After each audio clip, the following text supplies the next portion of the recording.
everyone. Yes, we are live. First and foremost, I want to say happy birthday because, we have a birthday in the house. Happy Thank you. birthday. Very excited that you are blessing us with your presence on your birthday on this Oh, I'm conversation. excited to be here. Excited to be here, as in here on Earth alive, because as we've talked Right. about, the alternative to getting older is death. Not getting older. Yeah. Yeah, So so I always say aging is a privilege. it is. So I'm glad to be here, and I'm glad to be having another conversation with you. And do we need to set up? We missed our notifications of the commenters last time, so I Oh, apologize for yes. that. So let me Let open LinkedIn me real quick to see if our live shows, because we definitely want to interact with you all. Yes. So that Yes. was That's a we're great still dealing with point. the technology. I figured out my microphone last time, which I didn't like, so I'm not using it again. I'm still playing with all that, but I didn't figure out how to see the comments. So Yeah, so actually on the system that we use, it's a little trickier, but it's fine. We'll figure it out. And hold on, because there well, you I can go. see on Instagram now if anybody has a comment. So There you go. hopefully we're there. I am pulling up here. Okay, that was not what okay, now I got it. Okay, we can see the comments now. Or at Okay. least I will be able to see here. Okay, cool. All right. Well, today you wanted to shift, or not shift, but to really try to focus on some positive things to talk about. Yes, because and I did not know it was your birthday, and that's a good birthday gift. We just talk about positive things. I think that a lot of times, especially nowadays, we focus so much on the things that are not going right that it's easy to forget, right? So, Yeah. but there are some good things. That there are people that are doing good things, and we should celebrate them, and we should talk about it. So, Yes. um, yeah. So our theme for this episode, what we're going with, and anybody who's seen us before knows we're going to go all the way around, up and down, and inside and out of it. But that is conversation. So here Yes. we are. We were going to focus on little things that make a big difference. So what can you Yes. start doing right now? Because cultural change takes a really long time now, and we have to commit to it. We have to see it through, but you need those little wins along the way.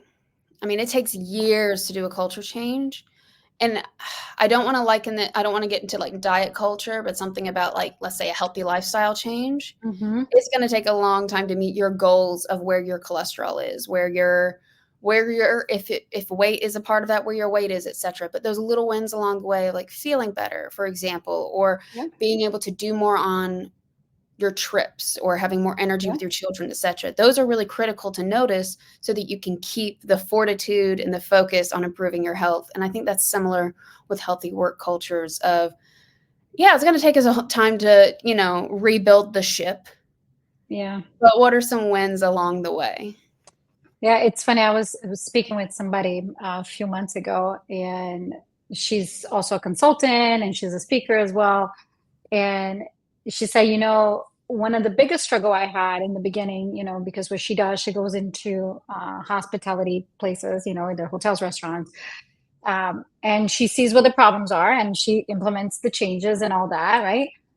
It's just like, and Mhm. sometimes we want to do like open heart surgery. We know that they need open heart surgery, but they're not there, right? But they can take an aspirin every day, or Mhm. they can go for a 15-minute walk every day, right?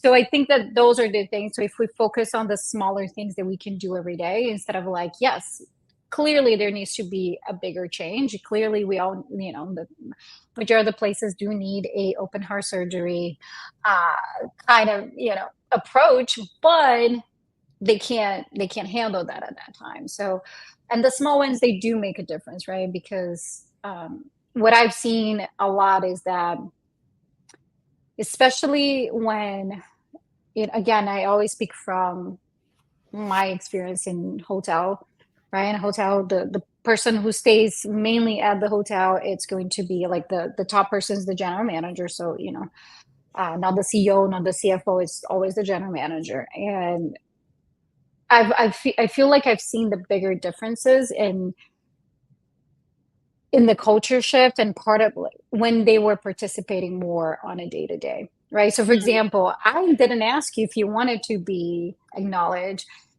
if you wanted your birthday to be acknowledged in public, right? I didn't ask that question. And that is something that it's a small thing that should be, that you should do is like, Well, you didn't not ask me how old everybody. I am, No, so, no, and I would you know. never. If you like to share, I love sharing my age. I'm 42, but like I'm not, because I enjoy doing that because I think that, I hope that it is something we embrace. That is yeah. one of the things I still feel nervous about with being, Oh, they say the right age to be a woman at work is to be a man. you see, You're always uh, too young or too old.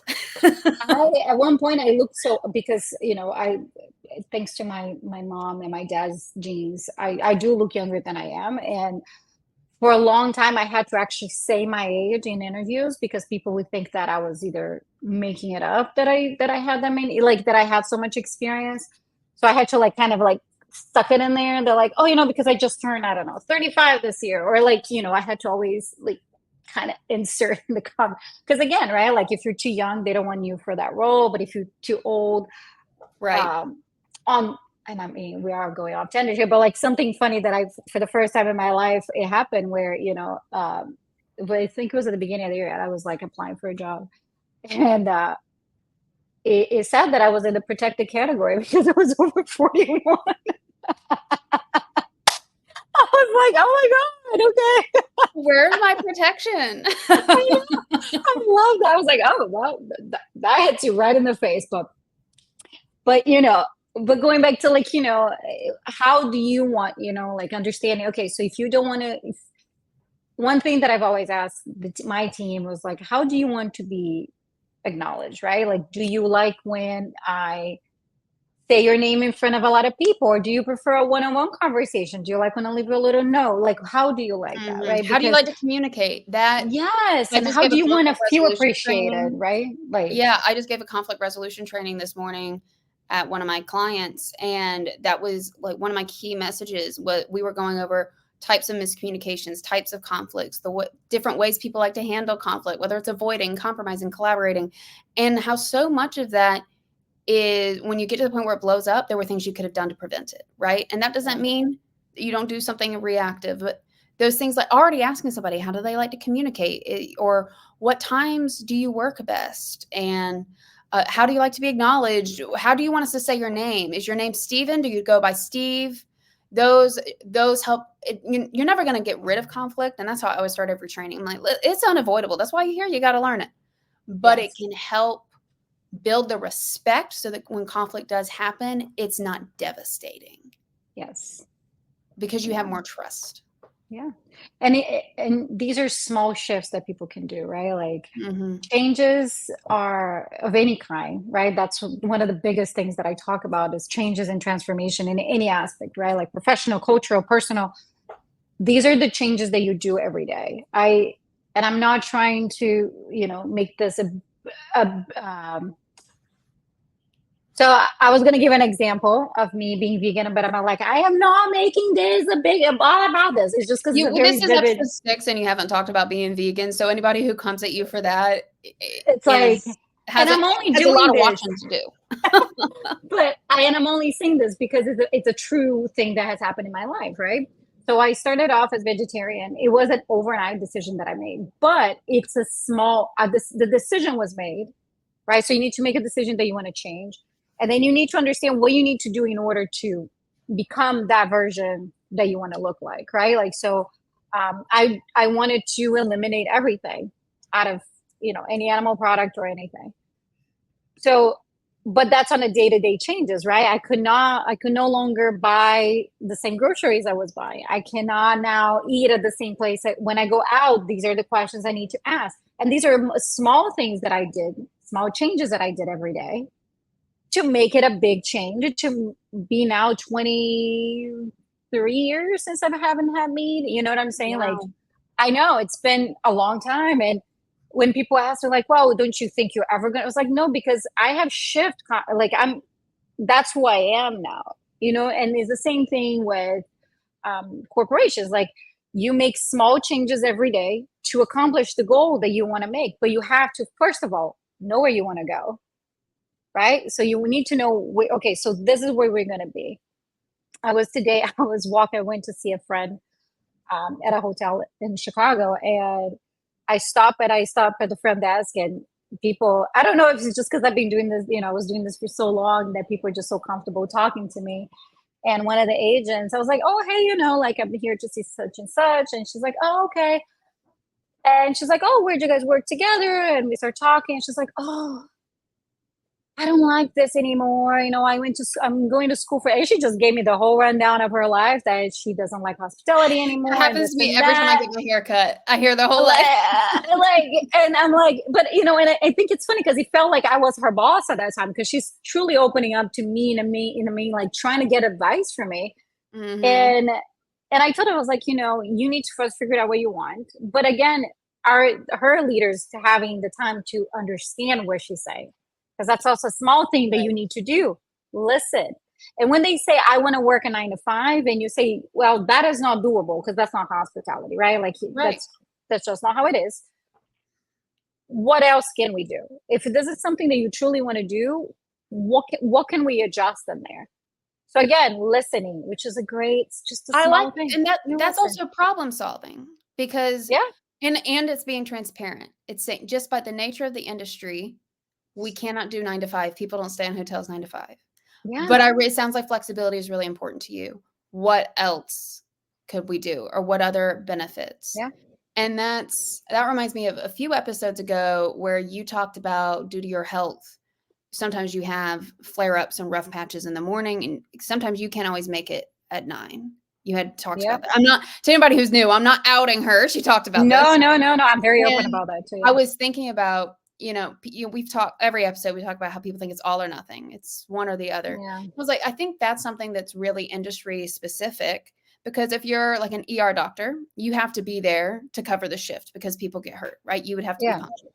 But in something like what I do with consulting, I could schedule my meetings around, I know I tend to work better later. And sometimes I have to do that anyway, because I have clients in different time zones. Yeah. And so I like that you pointed out, it's not even just industry specific. It can be, we can't give you that kind of flexibility. Yeah. But we can give you this. Especially with the remote work. Like, hey, maybe you can't make it to the office by 9 because you're in physical pain. But, can you maybe take calls later than you normally would? And I would always say, and and that was like, that always amazed me, because and it wasn't that I was going to be late by an hour. It was going to be late by maybe 15, 20 minutes. And that wasn't acceptable. So it's like, so I'm staying to 8, 9 o'clock at night, but that doesn't matter, right? But I have to be here at 9. That always drove me crazy. But one thing that, and I told this girl, because as soon as I started saying, like, of course, I remember right after I punctuated what I was saying, I told her, I said, I get it that you want your 9 to 5 because you want predictability. However, there's a flexibility with hospitality. And again, that's what a conversation that a leader that knows the industry, that understands, that have people's best interest, right? I said, you will not have this flexibility on a 9 to 5 of like, hey, next week, can I have 4 days off in a row instead of using a PTO? Because you can do that because of the schedule. So you can take Friday, because the schedules are weekly. So you can be like Friday, Saturday, Sunday, Monday. That's 4 days, because the week starts, some hotels start like on Sunday and on a Saturday. You can't do that. You can't say, hey, can I have Monday, Tuesday off because I have a doctor's appointment? You have to take PTO for that. So there is a flexibility with hospitality that you don't have with other jobs. So every time somebody said that to me, the 9 to 5 is important, I always say, well, you have to look at the flexibility. I don't like having weekends off because everything is crowded on weekends. Everything is mayhem on weekends. So I personally don't care. That has never been something that bothered me. But the one thing I've noticed also is that during the interviews, people that never work in the industry, right? Like the newcomers, the people who are hiring them, and we talked this about a couple weeks ago too, of like, they are not, again, making that small thing of telling people that listen, this is what it's going to look like. You are going to work every weekend. You are going to work. Your schedule's going to be all over the place, and not promise you the world or say something like, oh yeah, are you available on the weekends? And people say, yeah, I'm available, but they don't understand that it's every weekend that Every you're going week. to work. Yeah, no, It's you're every giving them a weekend. realistic job preview. Yeah. We did talk about Yeah. that, the good and the bad. Yeah. So, And that boosts and that, retention. yeah. And again, so that's a small thing that you can do that works, being Mhm. upfront, because even if they come to you later and say, hey, that doesn't, I don't like working. First of all, I don't think I've ever had this where I have been really upfront with them and they came back at me and said, well, but I wasn't expecting to work every weekend, because I tell them they're going to work every weekend. Right, and the thing we talked about with realistic job previews, and this is like research backed, because realistic job previews are when you show the good and the bad of the job, whether that's through a video, talking to them, giving them a pamphlet, etc. Is it makes your applicant pool smaller, because you might have somebody in an interview say, this isn't for me. Yeah. But it's better for them to say it there than before you spend more money onboarding them and then you have to spend money again replacing them. It's the same thing And as a not to mention those relationship. transfer of skill, etc. So that is a really great, that is a very effective tool. And Yeah. something else you're talking about, though, that is another little thing that matters is, I research unwritten rules of work. One of the big ones is speaking indirectly in that corporate jargon, that corporate speak, which everybody hates. And actually, LinkedIn and Duolingo partnered for a study, which I thought was such a cool combo. And they looked at like 8 different countries of what are people's perceptions of corporate jargon. And it was that over half of them use it and most of them hate it. And it's the reason they hate it is half the people said that it causes miscommunications, and it actually causes like errors and delays because they don't know what's going on. So that they have to spend more time clarifying, more time or redoing it. And what you're talking about, though, is being very specific, is not doing the jargon, is not saying, oh, you might have to do this, or oh, da, da, da, da, or what is you're saying that you actually know what the job looks like. You actually know what their schedule is probably going to look like. And so you have to be transparent, you have to be direct, and you have to be authentic in those situations. But those are just little things that make a big difference. Of you're not directly giving somebody rude feedback, right? You're No, just not at being all. authentic about what I would call the KSAOs, the knowledge, skills, abilities, and other characteristics that are needed to do the job and that are expected, so that you are attracting the people and retaining the people who are going to do the job. Which is one of the biggest issue right now. And I don't think it's only in hospitality. I think it's everywhere, is I mean, again, right? Like I always talk about social media because I see a lot of posts from younger people, right? From Gen Z specifically, talking about how, they were not prepared they're going to be working that much. And there is like a very, there's a video that went viral that this girl was like, this woman, sorry, she wasn't a girl, she was a woman, right? She's a woman. Young Girls woman, don't yeah. work. Yeah, girls don't work, right? Hopefully. Oh, No child labor, right? They're women.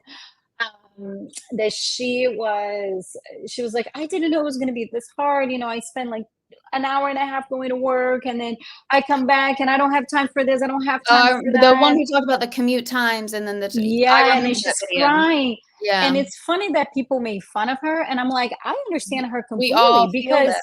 because it's true. This idea that things should not change, that, and you can say what the leader that you had the other day, that she posted about it on TikTok, that she said that, just because things have been done like this, it doesn't mean they need to continue to be doing it, continue to be being done like that. And that's the thing, like I always say this, just because I went through this doesn't mean that it was right. It doesn't mean that I need to continue doing it. That's it. Yes.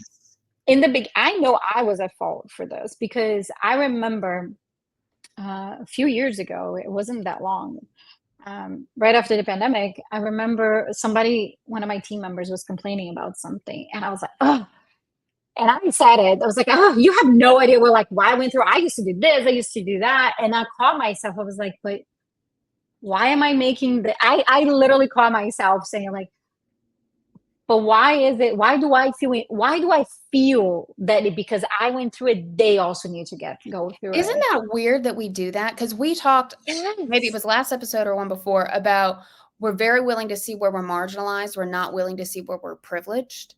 And Yes. isn't it also strange how, like, because that's like a universal thing. I've heard people talk about that, Yeah. specifically with like generational things of like, just because it happened to you boomers doesn't mean that you have to be okay that happens Yeah. for us. Or like, and now I'm Yeah. sure it's millennial versus Gen Z. People get into these groups Yeah. and it's us versus them, or it's, well, I did it and I turned out okay. And I love, there's a meme that goes around every now and then on like Facebook that's like, if you went through it and you think you turned out okay, but you hope somebody else has to go through it, maybe you didn't turn out okay. Which is And I'm very like, true. that's a Which is mind. very true. Yeah. Because I mean, look, and you know, and it's so easy, right? Like when you step outside and you see things from a different person, just understanding, not like trying to make your point or just trying to really see, right? Every time someone's like, I can't see, I hate when I really do when like, and I'm saying boomers, I'm of course generalizing, which is not true. Not all of them think like that, and I understand that. But there are a couple of them that I know, they're older. And I was having a conversation once with them, and one of them said, like, yeah, because they all got the participation prize. I was like, oh my goodness, are you serious right now? Like, my mom sent me a video of this very respected, I forgot what his title is, but he's a very respected person in Brazil. I don't know if he's a psychiatrist or psychologist. That's why I was like, I don't know which one he is because I've never really looked into it. But he was saying how he was making a bad thing that people nowadays are too soft with their kids. So it's okay for the child to yell at their parents, but it's not okay for their parents to yell at their child. And I'm like, yes. And she sent that to me as if like, see, we're ruining the world. And I'm like, first of all, there's two things to that. One, people are doing that now because they know how painful it was for them being on the receiving end of it. That's number one, right? They know that. And they don't want their children to go through the same thing. Second of all, we're changing now. We go from one spectrum to the other. And that's okay too. We are trying something different, right? Like, I think that's what people don't understand. What you guys did wasn't okay. It wasn't, right? Like a lot of traumas that we have, it's not okay. I got it because you guys thought that you knew the answers and you still think that you do know all the answers to the world. But the answers of the world that you have is a world that no longer exists. We're no longer industrial, right? Like we're like moving into a whole different mentality, and we are already in a different mentality. I have three very important things that I Yes, need to say please. about this. Please. Is one, and I'm going to forget some of them, and it's going to piss me off. No, please. Please One, do. you talk about the participation trophies, and I think it is so interesting how there are things that have never been a problem that all of a sudden, and maybe this is a social media effect, become this huge problem. And the participation trophies is one of them. Like, I'm from a very rural, conservative family of like, you pull on your bootstraps. Like, part of why I'm subconscious about my age is because I started college so young. I started college when I was 15. And I started college, I had already clept English 1. So I started immediately in English 2. And I got an 85 on my first college paper at 16 and English 2 because I skipped English 1. And I won't say which parent said, what did you do wrong? And I had to rewrite it. And like, that was like the level of that was my parents. And they had no problem with participation trophies.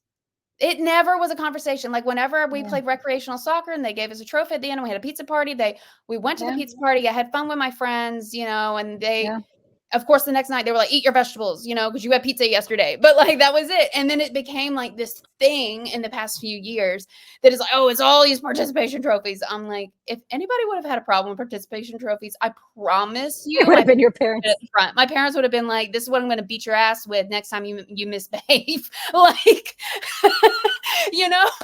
And so, and the other thing is, and I know this is silly, but I've noticed it.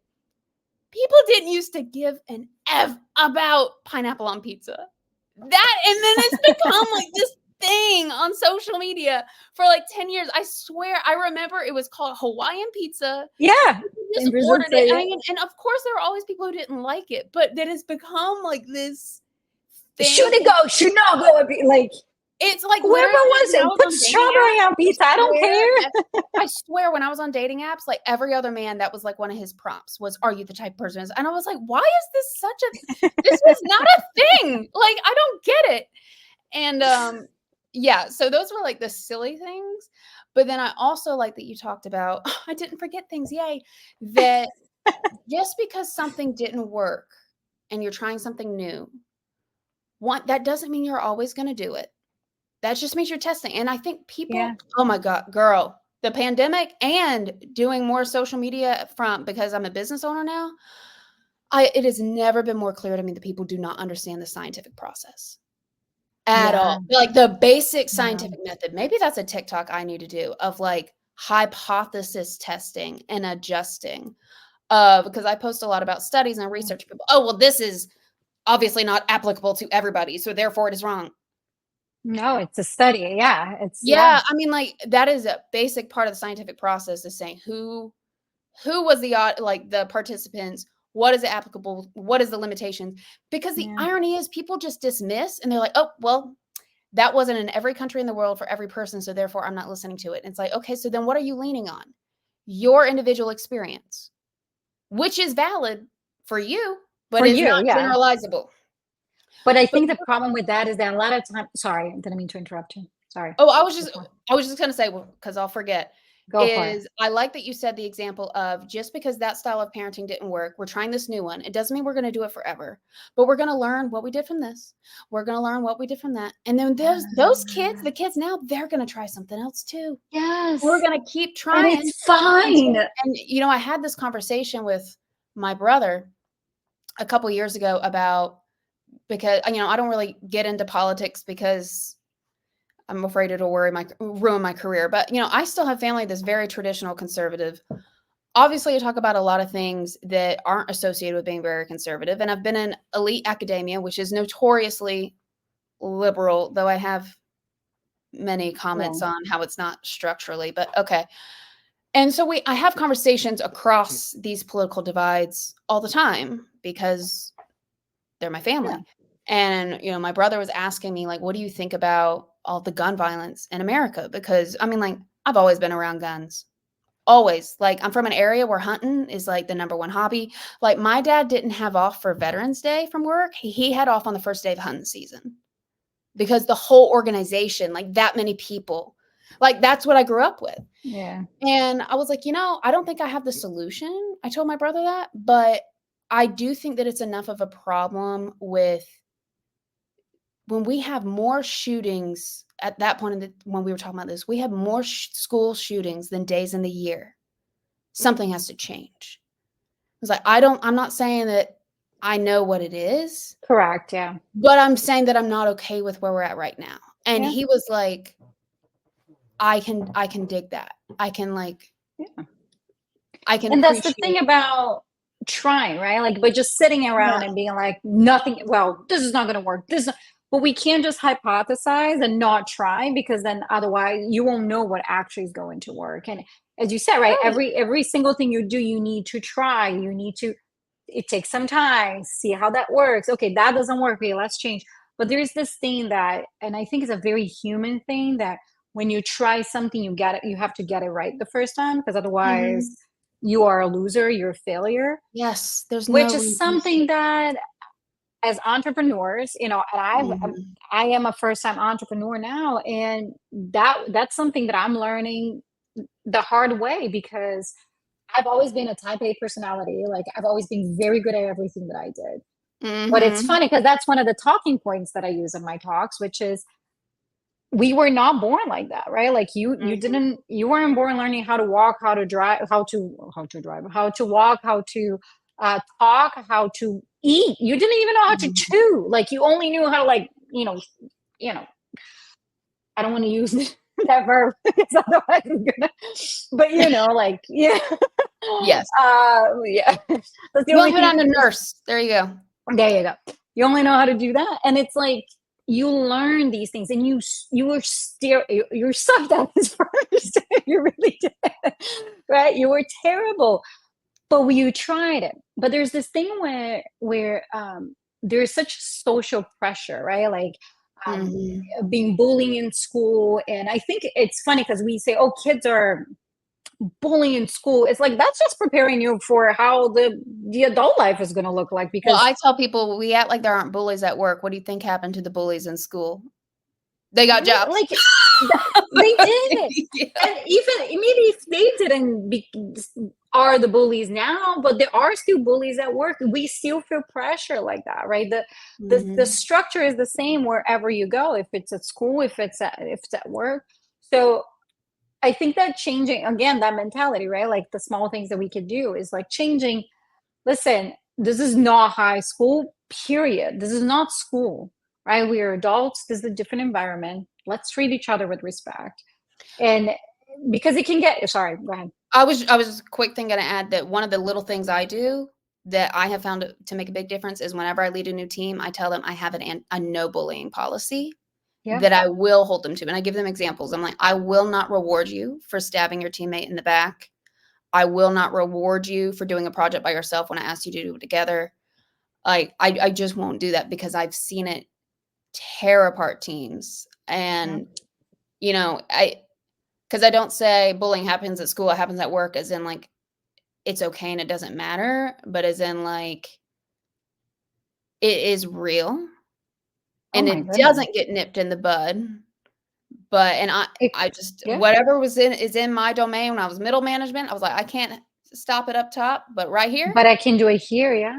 no, not okay," you Yeah, know? no, I have like a whole like no gossiping policy because hotels are notorious for that. I think that there's something about working with so many people and you see so many different people that gossip is just the natural part of it. Mm, Kind of like hair salons, right? They deal yeah, with so many people, right? They deal with yeah, so many people with so many, and that's all they do all day. They talk, right? They're doing their hair and they're 'cause they're right in talking. your face, it's awkward not to. Yeah, Yeah. so I think that it's a natural part of, housekeepers. I mean, these ladies, although they don't gossip, but I mean, we're very invasive. We're inside people's privacy, right? Like what the Right, it's hard industry to is not like. gossip when you've seen someone's underwear. Yeah. Although that's what I'm saying. Housekeeping, they don't usually gossip. They usually don't. But oh my goodness, friend desk, oh, and I am very big on that. We don't gossip about guests. We don't gossip about each other. If you say something, and I teach that again, it's a small thing that any leader can do. You should have, first of all, you should have a no gossiping policy. But the second one is the way I enforce that is like this. If I hear somebody say, well, because they said, I was like, okay, so let's talk to them. I literally, and I grabbed the Mhm. person. I was like, all right, let's go talk to them. No, but no, he said that. That's not okay. We're going to talk to them and we're going to have a conversation because, and then it you do that two, three times and he stops because everybody knows that you're not going to tolerate that anymore.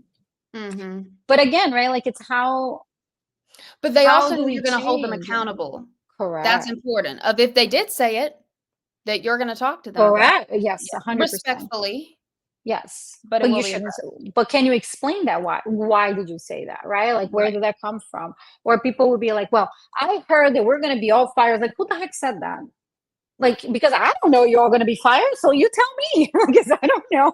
That's news Mhm. to me. So I think that, and like, oh, no, this person's like, no, we're going to talk to them. Where did you hear that from? No, I think no. You think you heard is different than you actually hearing from an actual source, right? So there's a lot of that.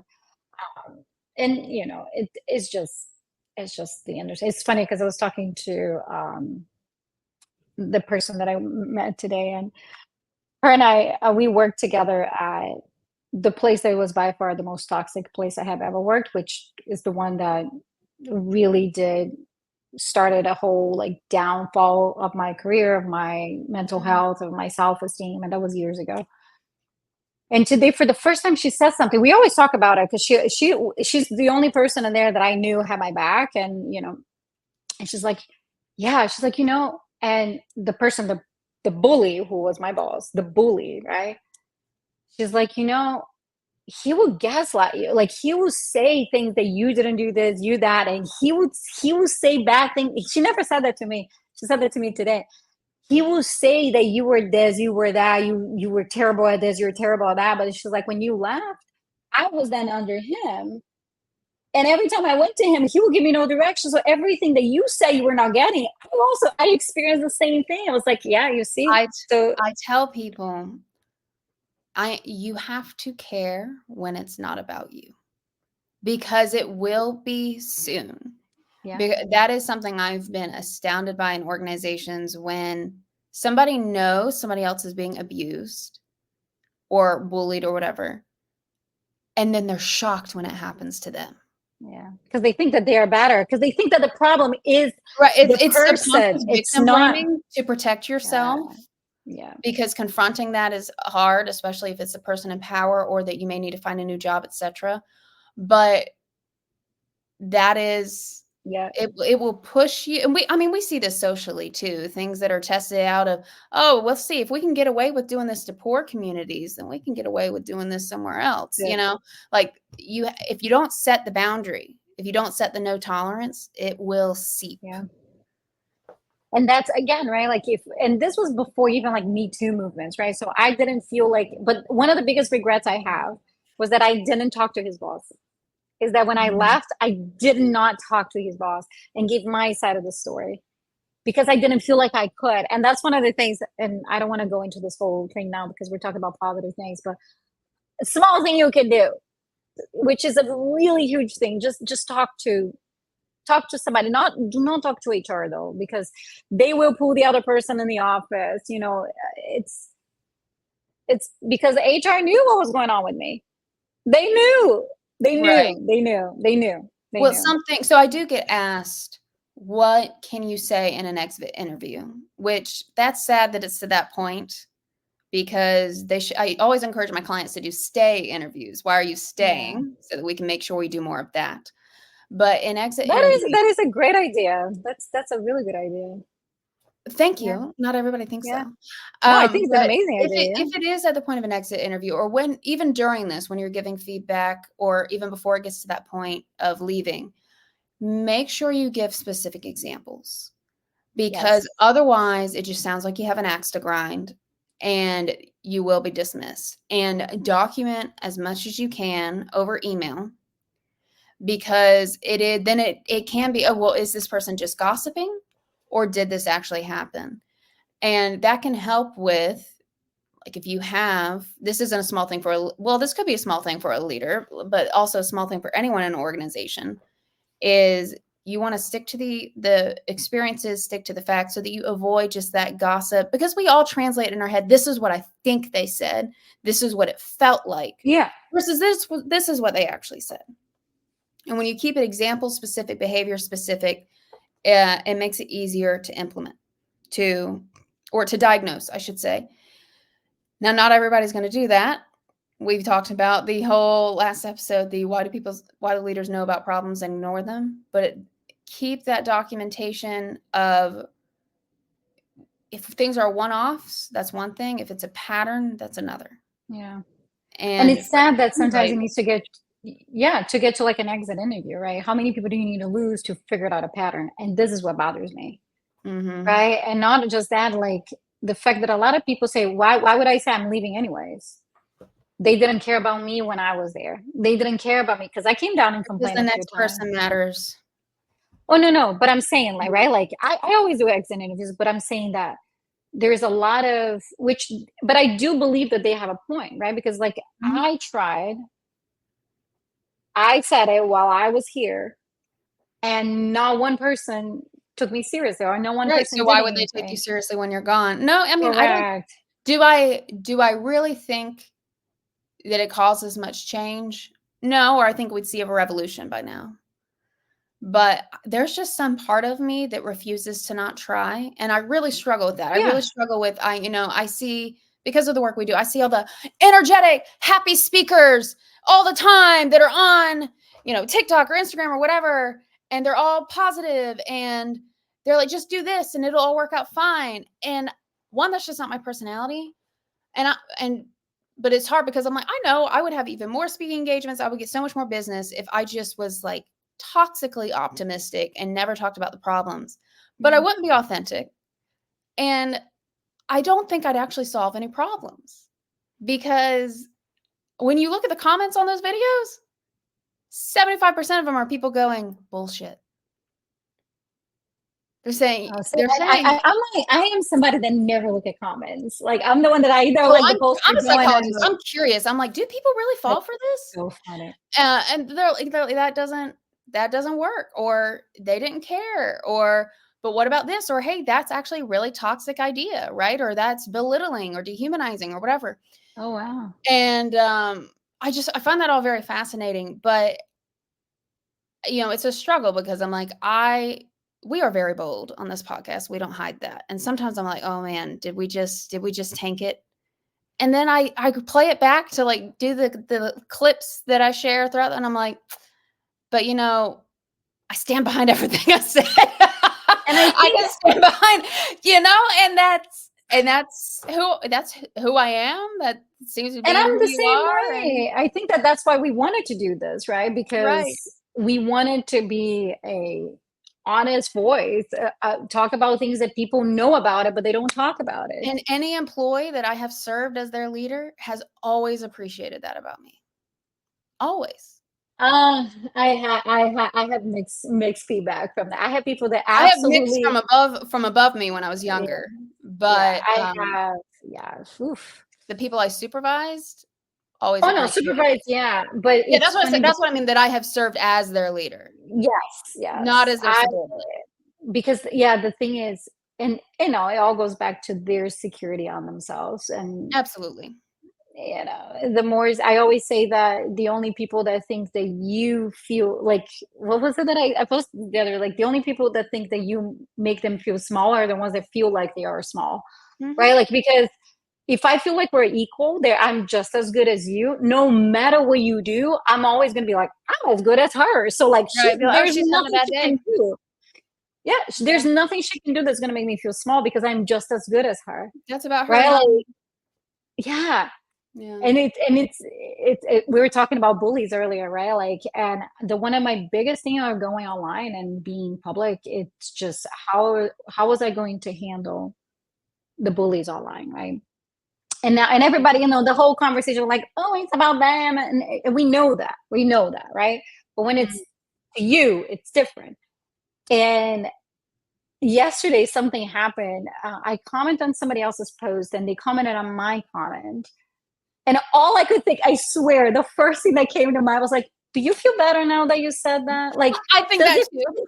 Do you feel better Espe especially when it's something like, I got one last week. now?" I Like, got one last so I had one post that was getting a lot of attention, a lot of people commenting, and then just one person was like, "Even on double speed, I can't bear to listen to you talk," or, "I can't get through one of your videos," and I was like, "So you don't have time to get through the video, but you have time to type a comment?" Like, I swear some people just see people getting attention, like, see the views going, see the comments going, and they're just yeah. jealous, and they're just I trying to pick a fight, but the irony is that just boosts my posts more, because then people are commenting back, And and I'm then like, people are gonna come and save you, and they're gonna be like a whole dude. I You stop talking, like. I don't engage with that. If somebody asks you a genuine question, like a critique, Yeah. sure, but just Because that it's we're talking, we're having a conversation, but just attacking for it, I think it's I really do think, and now I understand. I like the whole thing. I cannot control what people are going to say about me. I think no. that for the first time in my life, I finally understand that. I cannot control what people are going to say about me. Mhm. And I can do everything right according to whatever, society deems to be right. And they're still going to, if they want to say something, but they're still going to say something about me. So, I can only control my narrative. You control your narrative, and we're good. Like, and that's it. Yeah, me too. So I have felt the divide, I shared in this earlier, the divide between, my beliefs and my family's beliefs, and but still not feeling that acceptance in like the uber liberal academia, right? And so like being in this in between, and always worry, always trying to be, how can I appease everyone? How can I not piss anyone Yeah. off? And that's why I'm so passionate about conflict resolution and courageous conversations and all those things that I love to train and speak on, because you can't, You can't. and you can't, I think you can learn skills to be less divisive. It's very hard in our current, very polarized digital world. But are you being authentic though, if you do that? I think you can be someone who doesn't just automatically pick a side. I think you can be someone who's, I mean, more like thoroughly thinking about something. Yeah. And asking someone questions instead of just making statements. So this is something I was going to add, a little thing that makes a big difference. And this isn't just for leaders, this is for anybody, is when you see something you don't like at work, ask a question before you make a statement. Eventually you may have to make statements. You're going to see something that's harmful, right? But I see this a lot online too. I've seen this a lot managing, is people say, well, I don't like that, or well, that's wrong, or of course they're really, oh, that's wrong because you're doing this, and it's like they make this whole assumption about your character. You're like, that wasn't even, I'm a psychologist. I see how a lot of things are connected, and I've done a lot of diving into what are my biases, but you can really be saying something about like the sky is blue and people will be like, and you're homophobic. And it's like, well, actually I've written a whole article on how I used to be, but but it's, ask the question. Don't just say that's stupid. Ask, did we consider XYZ? Yeah. Before you say you're being harmful. Unless you're in a situation where they're being blatantly harmful to you, right? But you can say, did we consider the target audience for this? Or did we consider who this excludes? Because, like, for example, something I get a lot of shit for is that my thesis was on only white men. And I understand. This is what I mean by asking questions and not just picking a side. I understand why that ruffles people's feathers, because until the 1970s, research was only on rich white men. Even medical research. I mean, like, women have been getting medicine that has not been tested on how it impacts our bodies. So much. Like, it's an issue. And my dissertation or my thesis committee of a white woman, a black woman, and a Venezuelan woman was like, because nobody else has studied social class identities at work after social mobility, you have to look at white men first, because anything else you find, we cannot be sure it is not also the effects of racism and sexism. And there's so much work that we know that is true. You have to be able to separate it. And that's the only group you can do that with.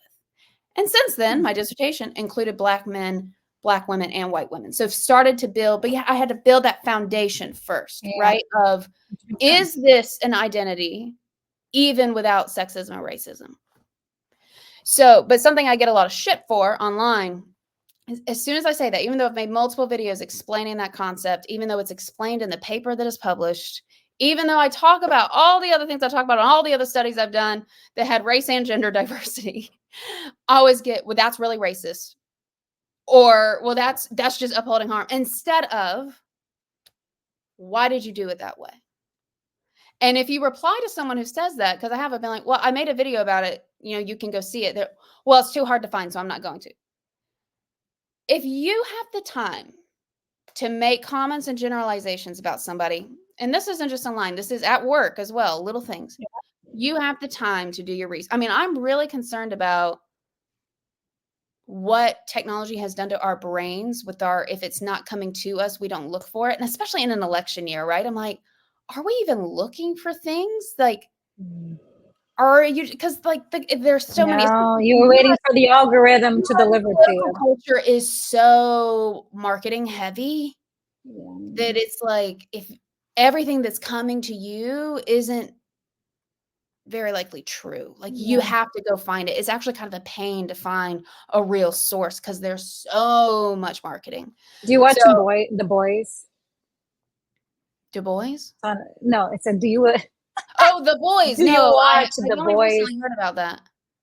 So I've been watching them since they went, like, and now they are somewhere in like politics, right? And someone now they're very deep in politics right now. And that is very funny because they were showing how fake news actually proliferate, right? And how nobody fact checks anything, and that's true. I remember my dad in Brazil sent me one time a video and of what it was supposed to be an American government person saying something, right? And he's like, "Oh my God, did you see that?" I was like, "Dad, this is fake news." And he's like, "How do you know?" I was like, because I can see that this person is nobody that is anywhere in politics. Like none of this is But real. now it's even scarier because AI is so Yeah, good. You can make it look like somebody said it. Like, I have a I friend know. who started getting Venmos from her friends of money, and she was like, "Thanks, but why?" Somebody had scammed her and made a video that looked like her asking for money, saying that she was in jail and needed bail.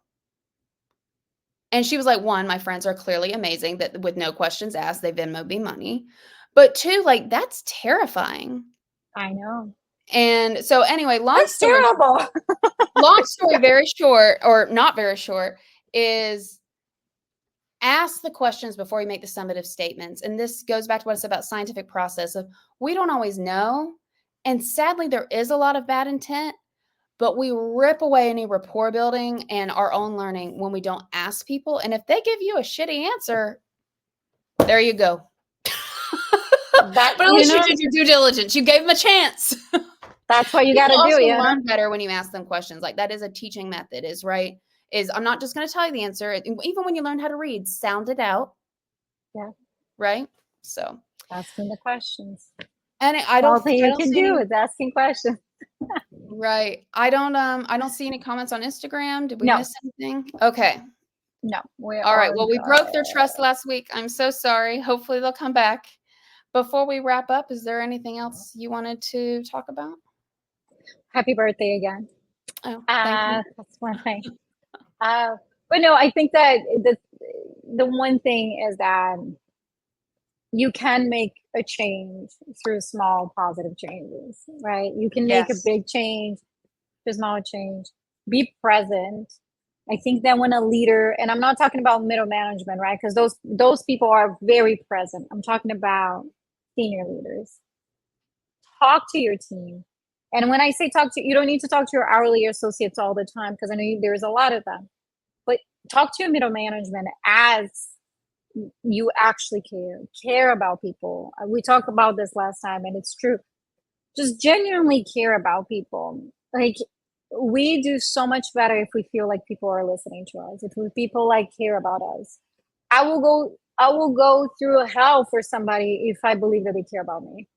Like, I will literally go through hell if I know that they care about me, that at the end I know I'm doing something that matters. And when we say something that matters, I remember that was the question I always struggle with on like employment survey, engagement survey, that would say, Mm-hmm. do you feel like you're doing something meaningful? And I'm always like, I'm not curing cancer, I'm not doing anything meaningful, right? Truly, I always put no because I didn't feel like that. But it can be meaningful to that environment, right? Yes. Like, and I think that that's the thing, that again, if I feel like that somebody cares about me, that they, because they care about me, I can care about other people, because if they don't care about me, I have to care about me and my team. Somebody needs to Absolutely. care about me because otherwise I You can't. can't. Yeah. And I think I've told you this. I don't know if I've said it on here, of when I was in really rough, like, diversity situations at work, like the ones that, as in discrimination, that I talked about last week, when I was like that white woman in between manager, I felt like Wanda in WandaVision, Yeah, of putting the bubble. And because it's not gonna, the harm to me from what's coming up top is not gonna be the same for them. Not that you can ever fully protect, but like that you're trying to stop it before it gets down to the team. But eventually, like, because you see, she can't hold the bubble on, her nose starts bleeding, right? yeah, That's like a stressor scene in many of the things, is like, how long can Wanda hold the bubble? And that's why it's so important. They always say it starts at the top, right? Is like, if you just keep putting shit on your managers, they're eventually the bubble's going to break, because they're not going to be able to stop all the harm. yeah. Even if they have the best of intentions and make all the effort. So So yeah, that's my only thing. It's, care about your people. Care I about it. Just care. Just care. I will close with, I would say, I like to say, when people care, I very intentionally, after many negative experiences, built my research lab with, I don't want this to be traditional academic, of they're just working for me for free to get a letter and I barely know who they are and they don't get anything out of this.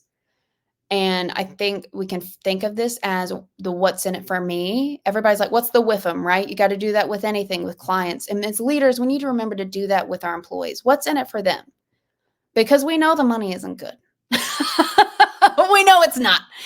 And something I did for them was I knew they really wanted real mentorship. I do unwritten rules research. So I knew how to I gave them so much unwritten rules training, so much of it. And I actually knew them and I respected their time of, it's like a thing in academia of you do research for 8 hours a week as an undergrad. And I did not push them over that. I never did. That study took like a year and a half. And in the final week when my dissertation was due, many of them volunteered to do more that week to help me get to that deadline. Like I had taken off work. I was just focusing on this because by that time, like it was still a professional situation, but we cared about each other and it wasn't their dissertation, you know? But that's what Um, I'm saying. When you care, when you know that people care about you, you yeah. will And care so about when them. It's people just, tell me, and I hear this from people who aren't even leaders, just civilians, lay people, I don't know, people who are like, well, leaders would care more because I talk about, this costs you money even and turnover and all these things. And they're like, well, they ran the numbers. They ran the numbers. I'm like, which numbers? And for how long? Because the productivity and everything, in my experience leading, and that shouldn't be the only reason, right? You have to do it authentically. You have to actually care. Has always gone better when we gave a damn than when it was like, yeah, just and do this and go away. it's so funny. People say like, I run the numbers. Do you know that numbers meant people behavior? That's what numbers are. Numbers are the example that they are the sum And of people behavior. the qualitative data, and Yeah. we've talked about this in Excel. Are you adding up the column, or do you actually know what you're measuring? Because which things, for how long, did you try it for a week and give up? Because that never works, right? So, And that's the thing, like, because if you think about it, right, like sales numbers are people behavior because people are buying. It always comes down to people. Engagement comes down to people. Like everything comes down to people's hotels are full behavior. of That's it. people. Yep. Yeah, Mhm. it's behavior. So, Yeah. but okay. Well, happy birthday again. Thank you. We've hit an hour again, as we will There you probably go. next time. Yeah, this is going to be forever. It's always going to be an hour. But yeah, thank you. Thank you for anybody that was listening live and was going to watch these later. So, Yeah. All right. Well, all thanks everybody right. for listening, and thank you, Raquel, for your time again. All right.